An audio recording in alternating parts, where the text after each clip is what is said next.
আরে এ তো খুব গরম। এইমাত্র ছুঁয়ে দেখলে গরম তো লাগবেই, তাই না? তাহলে তো সাবধানে ধরতে হবে। আরে রবি, হ্যাঁ দাদা। ওই তেলের একটা নতুন ড্রাম খুলে দে।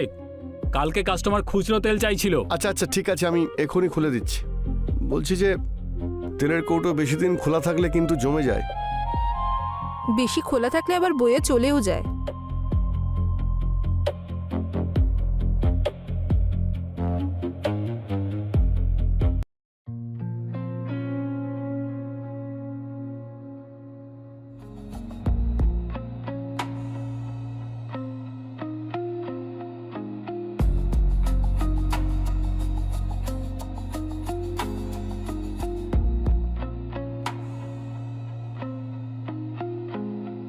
সারাদিন কাজ করে ক্লান্ত হয়ে যাই, অন্তত রাতের বেলা বিছানার উপরে পাথরের মতো শুয়ে থেকো না তুমি। হ্যাঁ, যদি এইভাবে শুয়ে থাকো তাহলে একটা ছেলে কি করে মজা নেবে? আস্তে। তোমার ভালো লাগছে তো? এইবার তোমার ঠিক মনে হচ্ছে তো? সঙ্গ শুধু আনন্দের জন্য দিচ্ছ নাকি এতে ভালোবাসাও আছে? তোমরা মেয়েরা না ঠিক এরকমই, তোমরা সব জিনিসে শুধু ড্রামাই খুঁজে পাও। সব জিনিসেই তোমাদের সমস্যা আছে। জীবন আর বিয়ের মধ্যে ভালোবাসা নয়, অধিকার থাকে, বুঝেছ? অধিকার বোধ না গরম রুটির মতো হয়, ঘি ছাড়া গলা দিয়ে নামে না। তোমার আর কি, তোমার তো শেষ হয়ে গেলে উঠে পড়ো। নিজে তাড়াতাড়ি ঠান্ডা হয়ে যাও আর মেয়ে চাও তুমি গরম। ও, তুমি রাগ করছো কেন? হ্যাঁ, নাও, এই নাও, খুশি করে দিচ্ছি।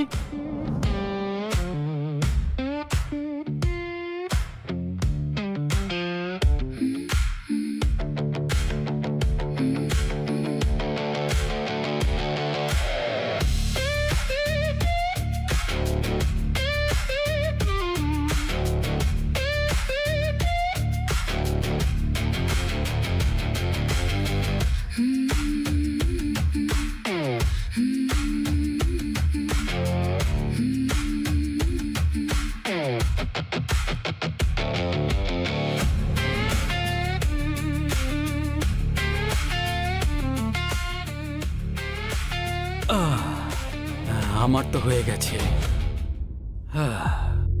আমার হয়নি আর আমি ক্লান্তও হইনি। তাহলে করো না, তোমার সঙ্গ তো দিয়ে যাচ্ছি আমি। না, নিজেরটা শেষ করে ঘুমিয়ে পড়লো। এই গ্রামে কি আদৌ কোনো পুরুষ আছে? আরে হ্যাঁ রবি, ওই কালকে আমি বাজারে যাব, তুই দোকানটা সামলাবি, বুঝেছিস? ঠিক আছে, আপনি টেনশন নেবেন না। আরে এসে গেছো তুমি, খুব চা খেতে ইচ্ছা করছিল, ওই তো ওইখানে রাখো। এই নাও তোমার চা।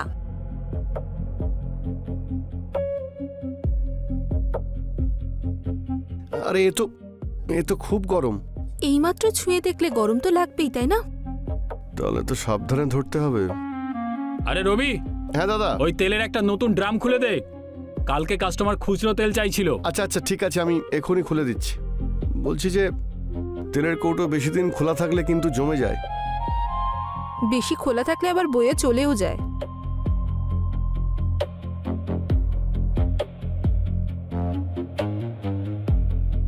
আরে কি তোরা ফিস ফিস করে কথা বলতে থাকিস বলতো? হ্যাঁ, এই যা না, কাজ কর না, যা। না দাদা, আমি আসলে বলছিলাম যে আপনি চলে গেলে দোকান আমি সামলে নেব। আরে সেই জন্যই তোকে আমি এখানে রেখেছি, যে আমি না থাকলে তুই দোকানটা সামলাবি। হ্যাঁ হ্যাঁ হ্যাঁ, যা, ঠিকই। নিজের কাজ কর। ঠিক আছে, দেখলে দাদার জায়গা নিতে পারি আমি, সব সামলে নেব।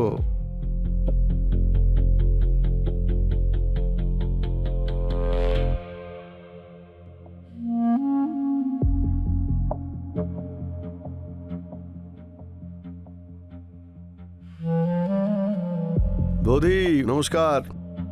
প্রণাম। বৌদি, আজকে রোদটা বেশি চকচক করছে নাকি তুমি চকচক করছো? গ্রামে তো রোজই রোদ ওঠে, তোমারও অভ্যেস হয়ে যাবে। ঠিকই বলেছো বৌদি, মনে হচ্ছে এই রোদে আমার অবস্থা খুব খারাপ হয়ে যাবে, খুবই। তবে একটা কথা মনে পড়ে গেল বৌদি, একটু জল দেবেন প্লিজ? আনছি।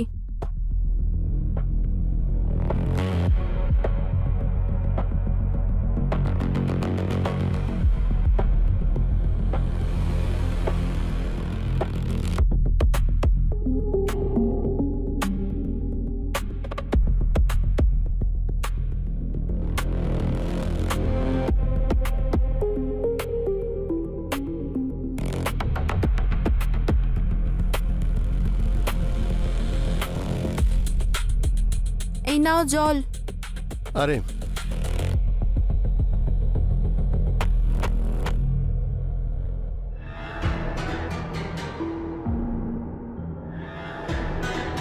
বৌদি, হুম, তোমার এটা মনে হচ্ছে না যে আজকে একটু বেশি রোদ? ডেলিভারি দিতে এসেছো নাকি রোদ মাপতে এসেছো? দেখুন বৌদি, আমার কাজটাই তো হলো ভালো করে মেপে দেওয়া। জিনিস দিয়ে দিয়েছো তো, তাহলে আর কিছু মাপার প্রয়োজন নেই। এটাই তো বুঝতে চাইছো না তুমি। সব জিনিস কিন্তু মাপা যায় না, কিছু জিনিস অনুভব করতে হয়। আরে রবি, আরে বস্তাটা রাখা হয়ে গেলে তাড়াতাড়ি এখানে আয়। হ্যাঁ আসছি। বৌদি, দোকানে তো হিসাব রাখা যায়, কিন্তু বাড়িতে তো ধার চলে। তুমি কি আমার খাতা খুলবে? হ্যাঁ, ভেবে দেখো বৌদি।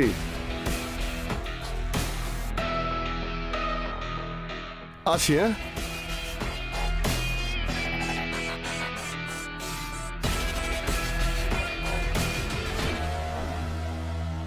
উফ,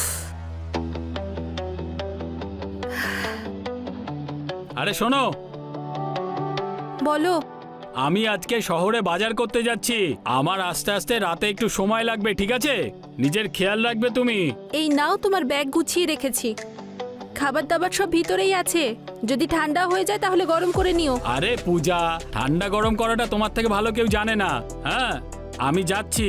আর শোনো, রবি যদি আসে তাহলে ওকে বলে দিও যে সমস্ত জিনিস গুদামে যেন ঠিকঠাক ভাবে নামিয়ে দেয়, ঠিক আছে? আর তুমিও ওকে একটু লক্ষ্য রেখো সব কাজ ঠিকঠাক হচ্ছে কিনা, ঠিক আছে? ঠিক আছে, আমি এখন আসলাম। সাবধানে যেও। ঠিক আছে।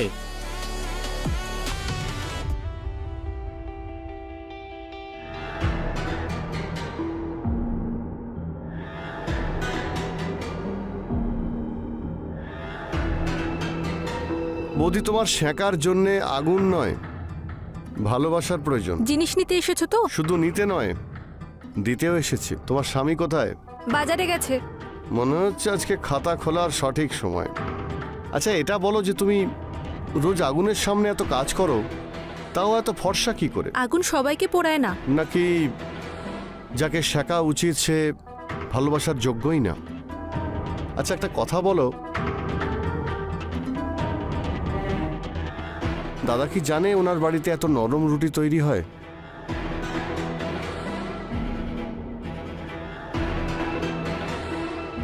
রুটি যদি শুধু পেট ভরার জন্য খাওয়া হয় না, তাহলে আর স্বাদ লাগে না। ব্যাপারটা হলো বৌদি,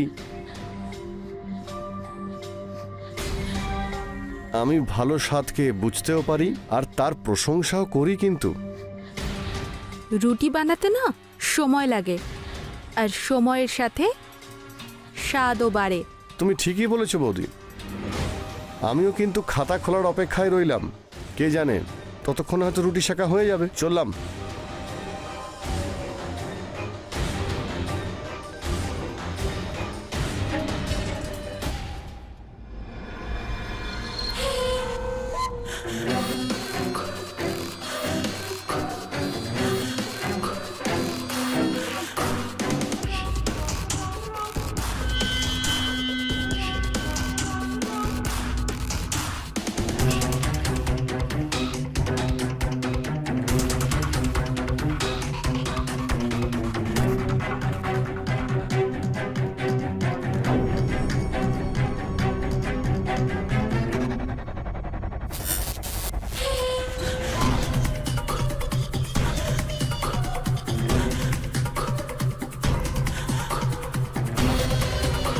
কি হয়েছে, ভয় করছে? পাওয়ারই তো কথা। তাহলে দাঁড়িয়ে আছো কেন? কারণ আমি থামতে চাই না।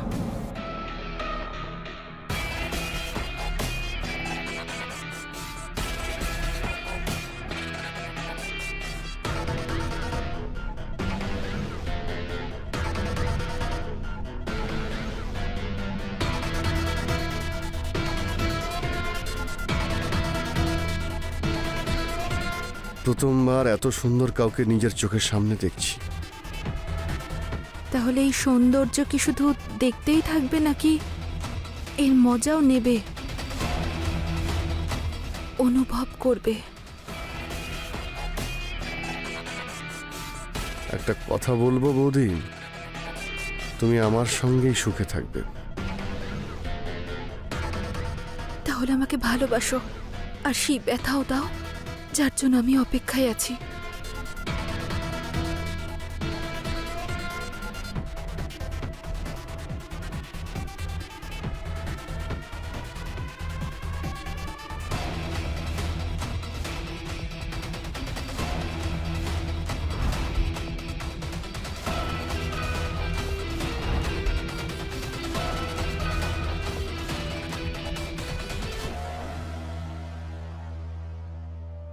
গুপ্ত কথা?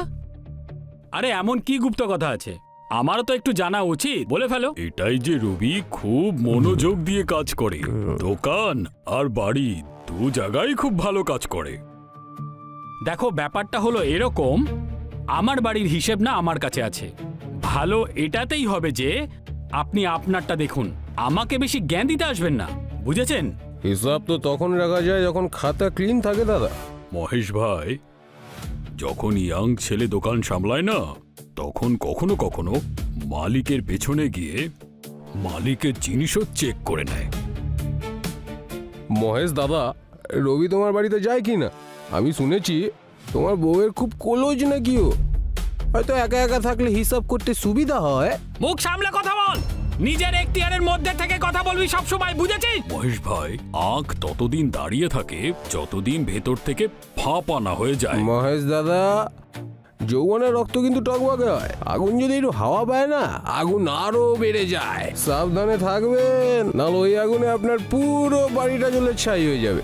আসছি তাহলে, জয় শ্রীরাম। জয় শ্রীরাম।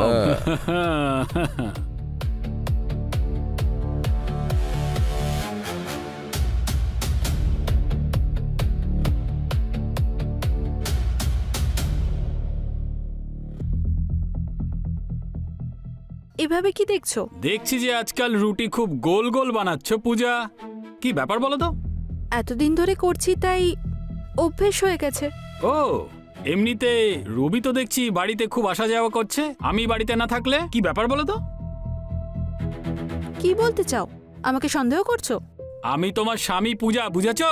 যদি স্ত্রীর সম্মান পুরো গ্রামের মধ্যে নিলাম হয় তাহলে তখন সন্দেহ নয়, সত্যিটা জানার জন্য জিজ্ঞেস করতেই হয়। আর এটা একটা পুরুষের অধিকার। তুমি আমার পুরুষ হলে কবে? গ্রামের মধ্যে সম্মান সব থেকে ওপরে থাকে পূজা, বুঝেছো? সম্মান দিয়ে পেট ভরে ঠিকই, কিন্তু শরীরে যে আগুন জ্বলে সেটা তো নেভে না। নিজের মুখ সামলে কথা বল পূজা, বুঝেছিস? আজকের পর থেকে তুই ওই রবির সঙ্গে দেখা করবি না, আমি সব সামলে নেব। তুমি কোনোদিনই সামলাতে পারোনি। আমি দেখছি কি করে সামলানো না যায়।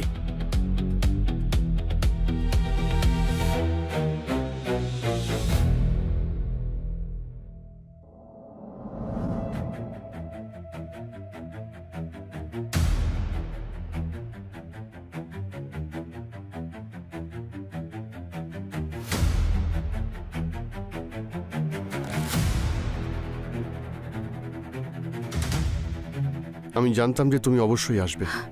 মহেশ আমাদের সন্দেহ করছে। সন্দেহ একটা হাওয়ার মতো হয়, যতক্ষণ দেওয়াল আছে কোনো ভয় থাকে না। আর যদি দেওয়ালটাই ভেঙে পড়ে যায়? তাহলে নতুন বাড়ি করতে হয়। আর এই বিষয়টা এতটাও সহজ হবে না। আমি তোমাকে শহরে নিয়ে যাব, ওখানে গিয়ে নতুন করে আমরা জীবন শুরু করব। মহেশ যদি জানতে পারে? তোমার কি মনে হয় আমি তোমাকে লুকিয়ে এখান থেকে নিয়ে যাব? আমি নিজেই গিয়ে বলবো ওকে। তুমি কি জানো যে ও যদি জানতে পারে তাহলে ও তোমাকে মেরে ফেলবে?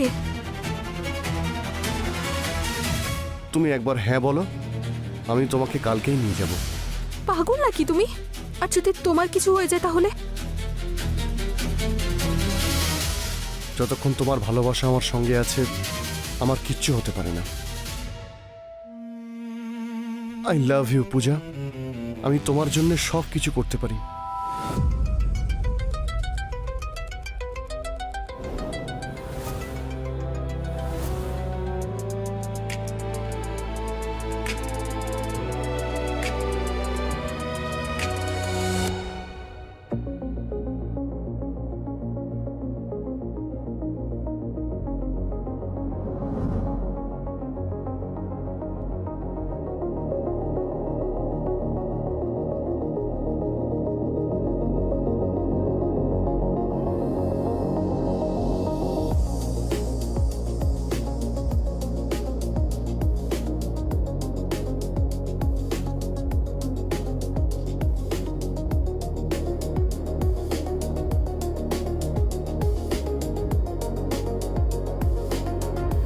চলে এসেছো? তুমি ডাকবে আর আমি আসবো না? এটা হতে পারে?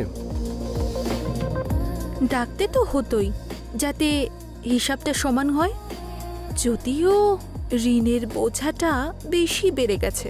তাহলে আজই সবকিছু দিয়ে দাও। হ্যাঁ, এমনিতে আমি শুনেছি যে ভয় আর কামনা যদি একসঙ্গে আসে তাহলে দারুণ মজা হয়। আগুনে হাওয়া লাগলে তো তুমিও পুড়বে।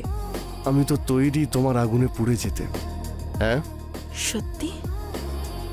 তাহলে রবি, আজ আমাকে অনুভব করাও যে আমি বেঁচে আছি। তুমি বেঁচে আছো, আর আজ শুধু তুমি আর আমি।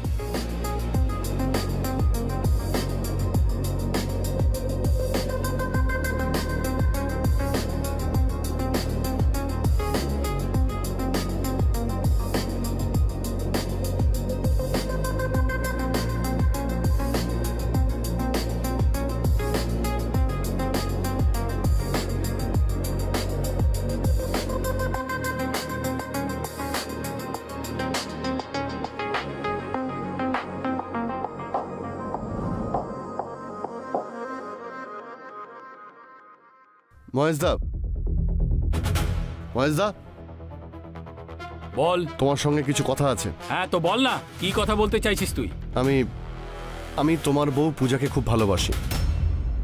আমি ওকে বিয়ে করতে চাই, ওকে শহরে নিয়ে গিয়ে একটা নতুন আর খুব সুন্দর জীবন দিতে চাই। তুই এটা ভাবছিস যে আমি আমার নিজের বউকে তোর হাতে তুলে দেব? ও কোনো জিনিস নয় যে তুমি আমার হাতে তুলে দেবে। যে তোকে বাড়িতে থাকতে দিয়েছে, খাওয়ার জন্য খাবার দিয়েছে, তুই সেই বাড়ির মহিলার গায়ে হাত দিচ্ছিস, বদমাইশ কোথাকার!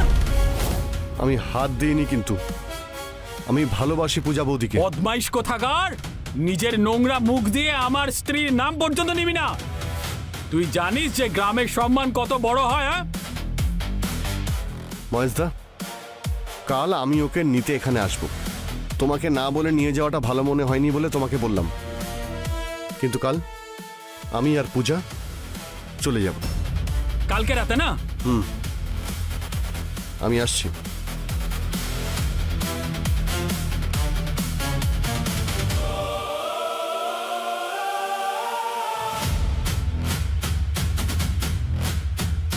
তোর হিসেব করেই আমি ছাড়বো রবি।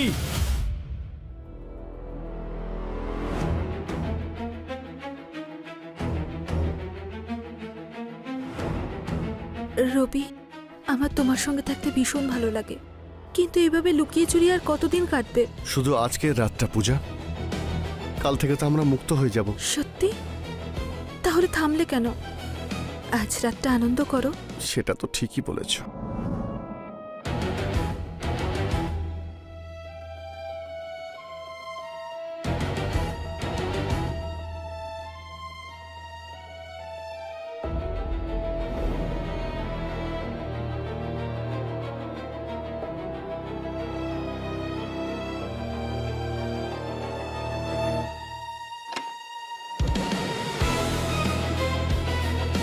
দাদা, এসে গেছি। সময় মতো চলে আসলি। আমি পালিয়ে যাওয়ার ছেলে নই। আমি তোকে এখনো শেষ সুযোগ দিচ্ছি। এই গ্রাম ছেড়ে তুই চলে যা, না হলে কিন্তু খুব খারাপ হয়ে যাবে, বুঝেছিস? আমি ভয় পেলে এখানে আসতাম না। আমি তোকে প্রাণে মেরে ফেলবো। হুমকি দিচ্ছ? মারবে আমাকে? তোকে তো আমি শেষ করেই ছাড়বো। যদি তুই না মরিস না, তাহলে আমি মরে যাব। আরে দাদা, এসব কি কি কি করছো? আমার বউয়ের সাথে তুই এরকম করবি?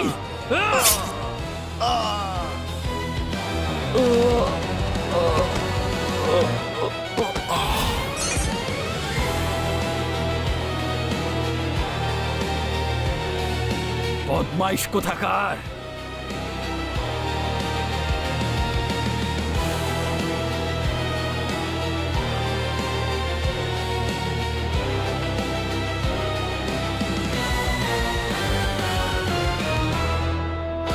চল যাওয়া যাক। এই আকাশি টেনেও। দেখ, একে বলে সাহস। পুরো গুদাম জ্বলে ছাড়খাড় হয়ে গেল, আর আমাদের মহেশ বাবু রাজার মতো ব্যবসাতে বসে আছে। কিন্তু এই হঠাৎ করে আগুনটা লাগলো কি করে? আমি শুনেছি হুম যে রাতে হুম রবি গুদামে আগুন লাগিয়ে শহরে চলে গেছে। তাই? চল। হুম হুম হুম, হুম।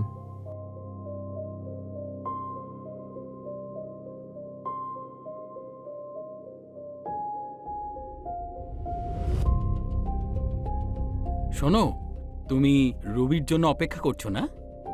ও আর কখনোই এখানে ফিরে আসবে না, বুঝেছো? আমি ওকে অনেক দূর পাঠিয়ে দিয়েছি, আর এরকম ভুল আমি আর ভবিষ্যতে কখনোই হতে দেব না। তোমার জন্য এটাই ভালো হবে, ওর কথা ভেবে শোক পালন করা বন্ধ করো আর চুপচাপ যাও, গিয়ে রান্না করো। আর শোনো, এটাও নিয়ে যাও।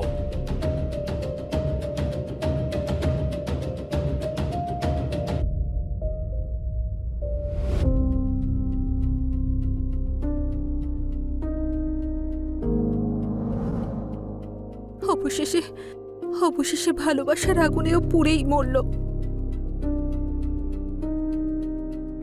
তার সাথে আমার সব স্বপ্ন আর আজীবনের বিশ্বাসটাও মরে গেছে। যদি যদি আমি নিজেকে সামলাতে পারতাম, অন্তত অন্তত ওকে দেখতে তো পারতাম। আমি যদি একটু অপেক্ষা করতাম, অন্তত অন্তত ও আজ নিঃশ্বাসটা তো নিতে পারতো। যদি